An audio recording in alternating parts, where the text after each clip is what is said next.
Hi there, I'm Andrea Koppel, and it's time for coffee, the podcast where you get to hear firsthand what the jobs and careers that interest you the most are really like. Hey there, Java Junkies. Welcome back to another episode of T4C. If you want to break into brand strategy and filmmaking, then this is the episode for you because my next guest is a story-driven filmmaker, brand strategist, and speaker. But before I introduce you to Jude Charles, I want to make sure you've signed up for the Java Junkies Journal. That's T4C's weekly newsletter that comes out bright and early on Mondays, and it's got unique insights into dozens of different industries and coronavirus-relevant career advice, as well as a ton of other hacks for college students and young professionals to help all of you turn your degrees into careers you'll love. Just head over to the Time for Coffee website at time4coffee.org, and the sign-up box is right there. Now, my filmmaking obsessed Frappuccino lovers, please grab your mug and take a chug of your favorite caffeinated brew, because it's time for another caffeinated career conversation. And my guest is Jude Charles, a story-driven filmmaker, brand strategist, and speaker. Jude identified his future professional passion when he was only a junior in high school, thanks to a TV production class that he'd enrolled in. And at the end of that year, at the end of his junior year, his teacher told him he had a gift for visual storytelling, and she handed him a yellow envelope. Inside that envelope was a gift that convinced Jude to bet on himself and launch his filmmaking career while he was still in high school. Almost 15 years later, Jude is absolutely crushing it. He's worked with clients like Google, Coldwell Banker Steve Harvey, and the millionaire makeup mogul Keisha Dior, who founded Kayor Cosmetics. She's also known as Keisha Kayor now. Jude has also worked as the director of new media at Steady Image Multimedia in Fort Lauderdale, Florida, where he created new media content for music festivals, branded content, and campaigns. Hey, Jude, welcome to Time for Coffee. Are you caffeinated and ready to go? I am ready. Definitely caffeinated. Awesome. Well, I saw you chugging some water ahead of time. I know it's the afternoon, so I'm not going to give you a super hard time. Are you a coffee drinker? I am a coffee drinker early in the morning, especially when I'm sitting at my computer working. I cannot start my day without coffee. So yeah, I'm definitely a coffee. Man after my own heart. I love it. So yes. Jude, I am so excited to have this opportunity to introduce our young viewers and listeners to a field that they may feel like they know something about because everybody has one of these in their pocket, a smartphone, and obviously is able to shoot video, but they're going to learn a whole lot from listening to somebody who does it full time. So let's dive in to our 10 espresso shots. The first question being, what entry-level jobs are available to young people who want to get into filmmaking? I think the easiest entry-level jobs, literally you can go to your local businesses that are in your neighborhood, is doing social media videos, doing social media content that tells a story, right? So it could be something as simple as showing customers going back as states and cities begin to open, going back to the restaurants to eat and sit outside, right? It could be something as simple as the baker baking some pies, right, in the oven. So I think that's the easiest way to get into filmmaking right now, to get creative, to start to play around with cameras, even if it's with your cell phone.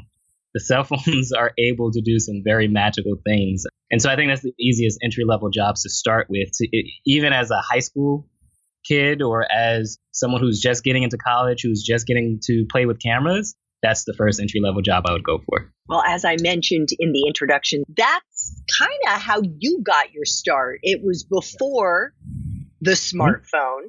Nevertheless, you got introduced to TV production and filmmaking when you were a junior in high school.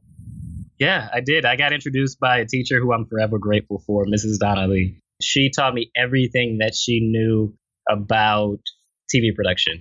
And I got to play around with cameras that were still on tape, not on digital cards like they are today. I was putting in a tape to actually record it and film. And so, yeah, I got to play around at 17 years old. At 16 years old, actually. 17 is when I started the business, but 16, I got to start playing around with cameras and understanding different angles and what something looks like. How does it make someone feel once it's edited? I got to do that right in high school. Awesome.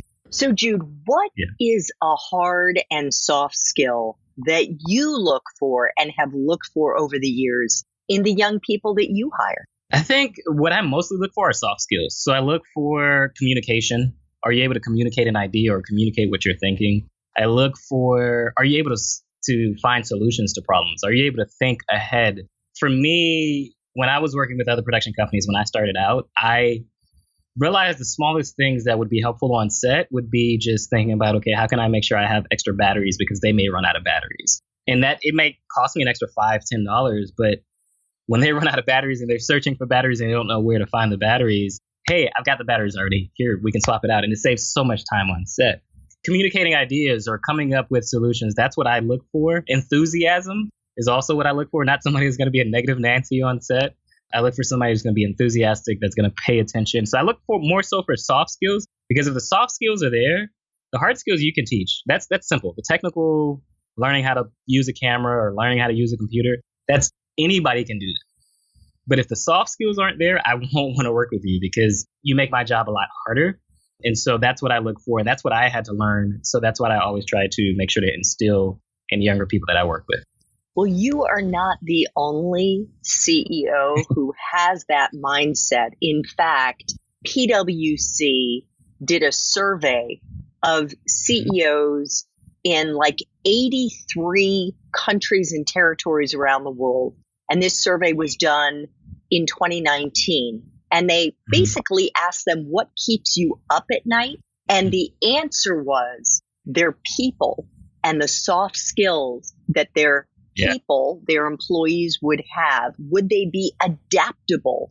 Would they be self-starters, able to learn on the job? So exactly what you just said, Jude. Yeah. It's amazing how, I've worked with people who didn't have those soft skills. And it's amazing how the energy changes in the room, right? And, I've even had people that I left on set because maybe there was 2 projects going on at the same time. And I had one project that went haywire where somebody didn't want to be on camera. They made a big stink of it. But because of who I left on set, they were able to take care of it. He had been a former manager at a restaurant, so he had those soft skills learning how to deal with hard customers. And now he's in filmmaking, but he was able to take care of it. He was able to calm her down, to reassure her, to actually listen to everything that she was saying in order to find a solution to her problem. And so, it's amazing how important those soft skills are.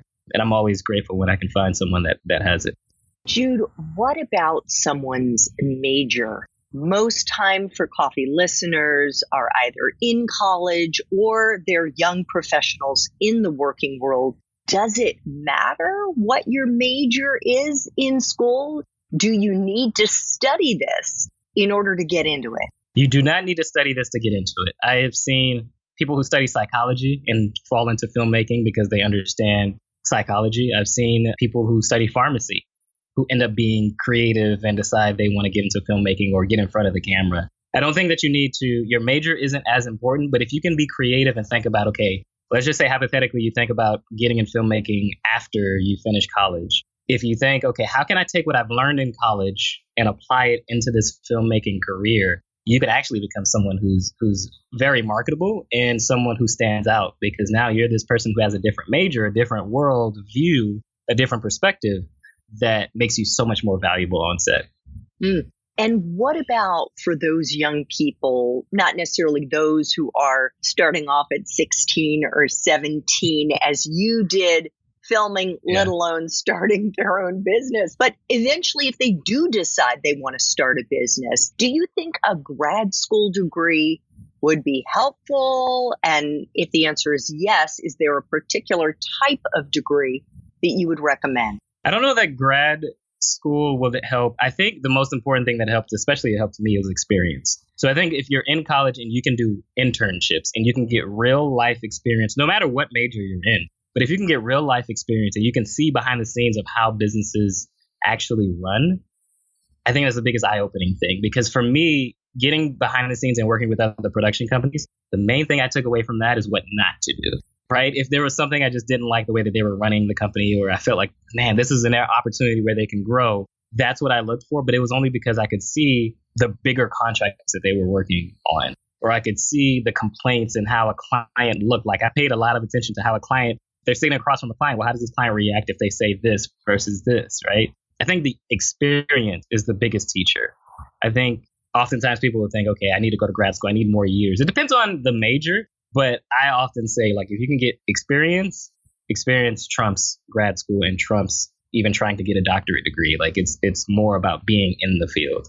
That is a beautiful segue to my next question, the next espresso shot. So then what life experiences do you think, Jude, are the most useful for our young viewers and our young listeners to try to cultivate, to try to have, to maybe give them a boost in breaking into a production company or building their own business? I think the first one is the one that I still use to this day, perseverance.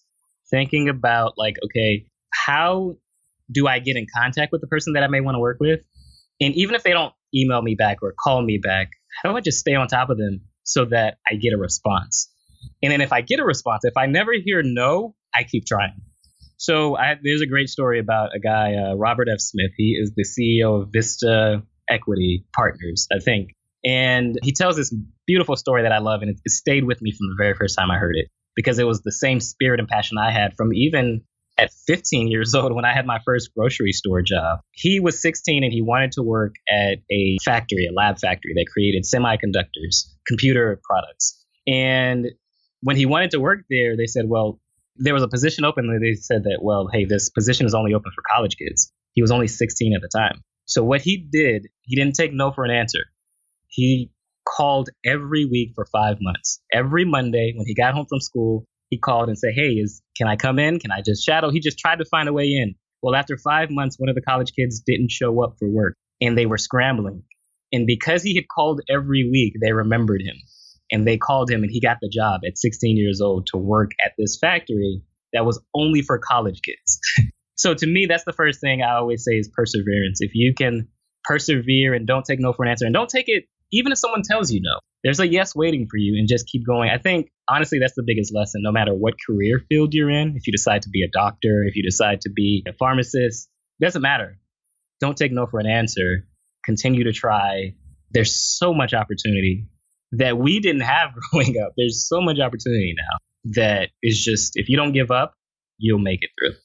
Well, I want to go back a little farther, a little bit earlier in your own life, because I think there's yet another example that Jude Charles went through of how his life experience started planting the seeds and helping you hone skills that have made you the successful filmmaker, brand strategist that you are today. And that is, you were interested in telling stories, in writing stories about who you were gonna be, right? Yes. It was like the baseball life of Jude Charles, the police life of Jude Charles. And folks, we are talking about 100-page books. These are not just short stories. Yes. Yeah, I still have those books to this day. And what it was for me is I wanted to envision what would my future life look like. So for context, I am still the last child of 10 children. And so when you have 9 siblings that come before you, you're thinking, well, okay, they did this, but what am I going to do? And I just always, I would read a book. So The Baseball Life of Jude Charles, I wrote because I had just read the Jackie Robinson story. So I was like, okay, what would my life look like if I decided to be a baseball player? And I literally spent days and weeks writing this story out, just thinking, okay, what would happen next? What would happen next? And I think it was just, honestly, for me, it was just curiosity. So if you can just be curious, let's take that moment of me writing books. And then once I got into middle school, I ran track. I also was a part of the math competition. In high school, I ran track. I was in the chorus. That's how I ended up in TV production, because I kept just trying new things. I wanted to see, what is it that's going to work for me? What do I like? What is it that gets me fired up that, I just don't feel like I'm working when I'm doing it? Curiosity. And that's why I started at a young kid. I wasn't playing video games. I wasn't outside playing basketball or football. I would lock myself in a room and I would write because that's what I enjoyed. I enjoyed like being creative. I enjoyed what would my life look like 20 years from now? What would my life look like? Curiosity, just being curious. Oh, such amazing quality. Yeah. So, Jude, what is the best part for you of being a filmmaker and a brand strategist? I get to hear so many stories of people who just did unthinkable things that I had never thought would be possible. I've gotten to tell stories of a copywriter who went from a $40,000 a year salesman to making $50,000 per project on copywriting projects, right? And so, I hear his story of how he found out about copywriting. It was because he met his wife who was a copywriter. And then he was like, well, can I try this? Right? Again, being curious. I get to hear stories of Darnielle, who is a business coach. But when she was born, her mother didn't even know she was pregnant with her. And the doctor said, well, she may not survive. And here she is 44 years later and is succeeding in business, going against the odds. She fought through the odds that she had in her life. I get to tell the story of Andy Enriquez, who was a CPA, went to school, got good grades, became a CPA, and then decided, you know what? I no longer want to be a CPA. I want to be a motivational speaker and storytelling strategist, and left a very comfortable job to pursue his passion that he had at that point in his life. So it's all these stories. Steve Harvey, I get to tell his story. Steve Harvey lived in his car for 3 years. He was homeless for 3 years. Again, pursuing his dream, wanting to be a comedian, wanting to do this on the national level. And he did it like he had no home. He would just go from place to place, right? And we see where Steve Harvey is today. But I get to tell those stories. I get to hear those stories. And when I talk about perseverance or curiosity or just pushing through, these are the people that have done it. And I see it over and over and over. So when you ask me for those skills, I think that is why I talk about it, because I get to see the same thing repeated. It's not that these people were extra smart or they had great luck. They just pushed through. And if you can do that, no matter what it is that you're studying, no matter where you are right now, maybe, college is a little bit hard, or you're running out of money for college, or whatever the case may be, you're finding it hard to balance work and college at the same time, just push through. And if you push through, you'll make it on the other side. Amazing examples, Jude. And it also makes me think about you. You said you used to run track. Yes. Yeah. I'm not fast. Yeah. But I have run a marathon. Yeah. And I feel like the examples that you laid out there are sort of the professional version of working a marathon. Yeah. And that if you can just keep putting one foot in front of the other, you do not have to be the hare. Yeah. You need to be the turtle. Yes. Yeah. Yeah, absolutely.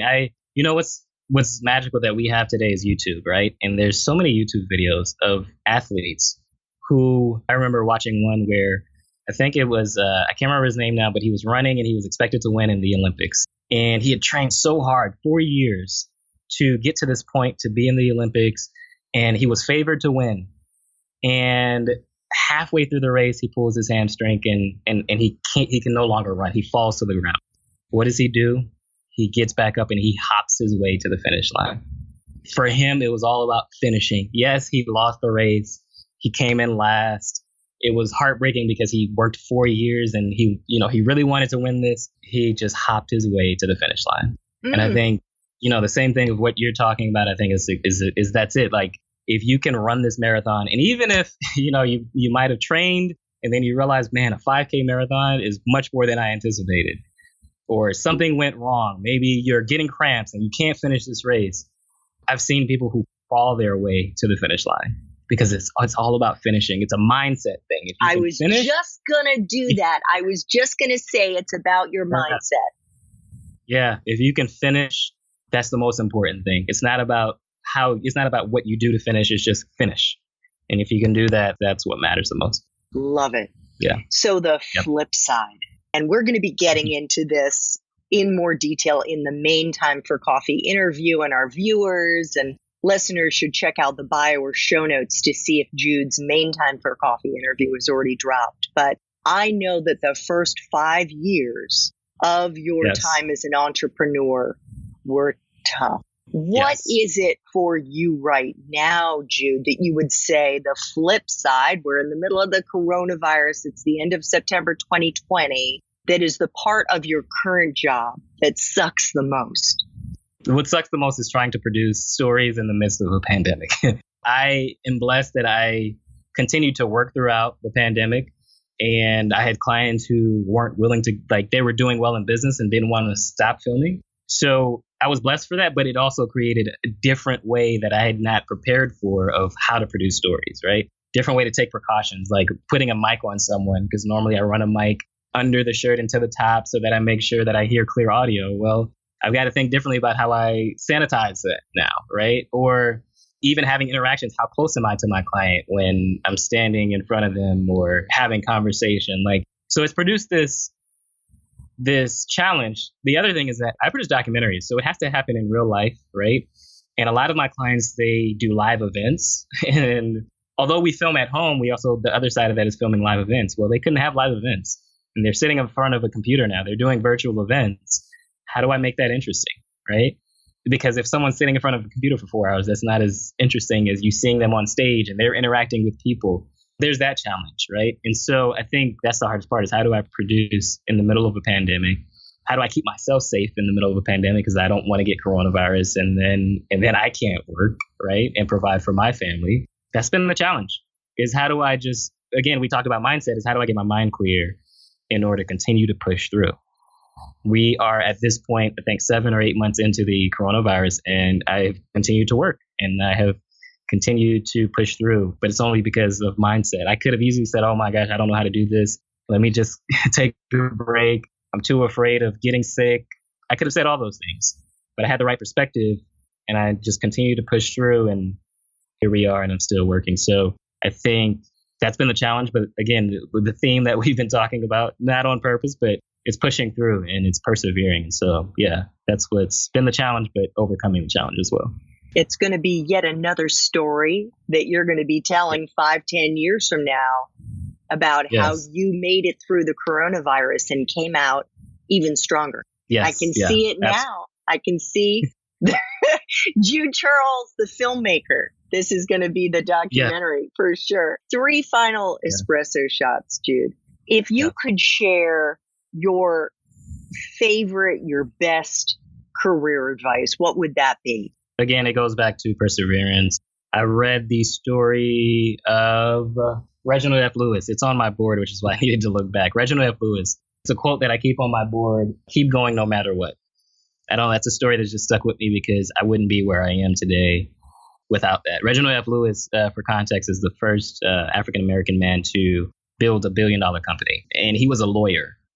And the way that he built the company, I forget the exact companies, but he took 3 companies that he combined, and that's what made $1 billion. But he started off as a lawyer. Again, we talked about you might start off in one career, but if you can get creative, you can take it to other fields. So, yeah, best career advice is just to never give up. Never give up. Keep going no matter what. Just find a way through it. I think with the production companies that I worked with, so I started the business at 17, but I also continued to work with other production companies. And that was always perspective. Having the right perspective is another one. And what I get to do is I get to look through a camera and show what I see, but someone else may have that same camera and see something different, right? It's the perspective versus vision. We all have the ability to see things, but if you have on the right set of lenses, if you have on the right set of glasses, you can read the words that are coming across the screen. So it's perspective, another thing that I definitely would want to say is important.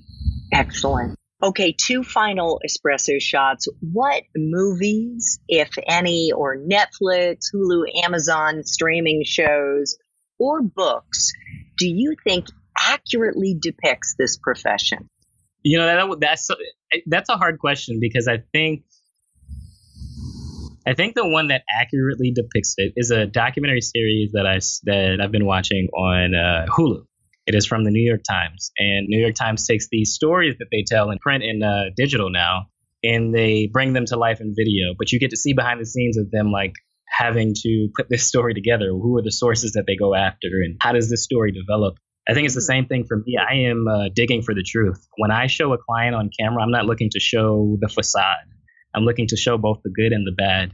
I'm looking to show that client being vulnerable. I tell a story with Darnell Jervey Harmon of her journey through motherhood. And she has not become a mother yet. She's had 2 miscarriages, but she's telling the truth. She's a business coach, and she, of course, is training other people on how to build their businesses, but she's having this hard moment in her life, and she's showing you how she gets through it. For me, it's the same thing as New York Times when they're uncovering a story and they're trying to find the truth, not just their bias, but the truth. That's what perfectly depicts that. And you can take that to what Wall Street Journal does or what your local newspaper does. It's the same thing. They're digging for the truth. And so that's what depicts that for me. It's on Hulu, New York Times. I forget if it has a specific name, but if you look it up on New York Times, it's very fascinating. It sounds like it. I'm going to check it out, and we'll include a link to it in the bio and the show notes. So final question, Jude. What do you think Java junkies would be surprised to learn about filmmaking? Surprised to learn about filmmaking that is really easy. The reason that I say that is because we are surrounded by stories. There are some movies that are depicted from real life stories, right? There are our neighbors who have very fascinating stories if we just sit on the porch and talk with them. Our parents. I have this project that I want to do. My father passed away 6 years ago, but my mother's still alive. And I want to just sit her in front of the camera and just tell me, what was life like growing up, right? All of my grandparents have passed away, unfortunately, but I haven't heard those stories from them. But some of us have heard those stories from our grandparents and our parents. But what if we had a time capsule? It's so easy to record video nowadays. What if you just filmed them talking about life's lessons? And you could leave that not for your children, but for your grandchildren now, right? Here's this family history, our family legacy. Here are the stories that get passed down over time. So that's why I say filmmaking is easy, because there's plenty of stories to tell. It's just a matter of having that desire to want to tell it. And it doesn't need to be this big thing. It can start with just inside of your home. We're all spending a lot of time with family now. It can start there. What have you learned? What are you taking with you as you go to the next level, go to the next step? What is this pandemic like? Because last time this happened was 100 years ago. It may not happen again, hopefully, God willing, for another 100 years, right? Or 200 years. But what is it like to have that time capsule to say, this is how you get through it? Because there's been a lot of people who've had anxiety through this time and haven't been able to deal with it in the right way. How do you do that? It's easy. Filmmaking is easy. It's just about telling stories. Pick up a camera, you have a cell phone, and start recording. Well, if any of our young listeners or viewers want to learn how Jude does what he does so well, and let me tell you, this young man is super talented and he makes it look easy. But as somebody who was in broadcast television for 20 years, I can tell you it's hard to make it look as good as he does. So if you want to learn, check out the show notes, check out the bio to see if Jude's main Time for Coffee interview has already dropped. Jude, I want to thank you so much for making time for coffee today with me and the T4C community. This was terrific. Awesome. Thank you for having me. It's definitely fun to talk about this. As you can tell, I geek out about it. Thank you for having me. Thanks so much for listening to Time for Coffee, where the professionals in the jobs that most interest you always have time to grab coffee 24/7, no matter where you live. I have one quick favor to ask you. Remember to rate, review, and subscribe to Time for Coffee. Thanks so much.